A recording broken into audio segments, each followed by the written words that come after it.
Samantala, nakahanda na rin ang MMDA para naman sa pagdagsa ng mga luluwas sa probinsya simula po mamayang gabi.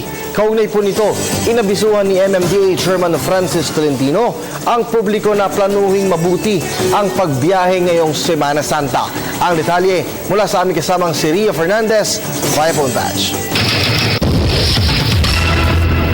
Kirby, handa na ang MMDA para sa inaasahang dagsa ng mga taong luluwas pa probinsya ngayong Semana Santa. Sa panayam natin kay MMDA Chairman Francis Tolentino dito sa Orion, Bataan, sinabi niyang nakaalerto na ang kanilang ahensya para sa inaasahang dagsa ng mga biyahero simula mamayang gabi.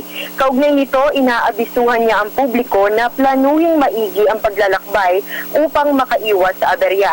Simula kasi sa Huwebes Santo, 2 ng Abril, hanggang sa Linggo ng Pagkabuhay, 5 ng Abril ay magsasagawa ang DPWH ng mga road repair at reblocking sa ilang bahagi ng EDSA at C5 Road. Habang tatanggalin naman ng MMDA ang number coding bukas, 1 ng Abril, maging sa 6 ng Abril at sa 9 ng Abril, araw ng Kagitingan. Para naman makaiwas sa trapiko ang mga babiyahe lulan ang eroplano, mayroong libreng sakay ang MMDA sa Shell Station sa Andrewstown hanggang sa Linggo. Doon naman sa mga may pribadong sasakyan, paalala ni Tolentino na siguraduhin na nasa paliparan na 4 na oras bago ang flight schedule. Samantala, Kirby, siniguro naman ni Tolentino na alertado ang MMDA sa posibleng epekto ng bagyong Chedeng na inaasahang papasok sa Philippine Area of Responsibility bukas.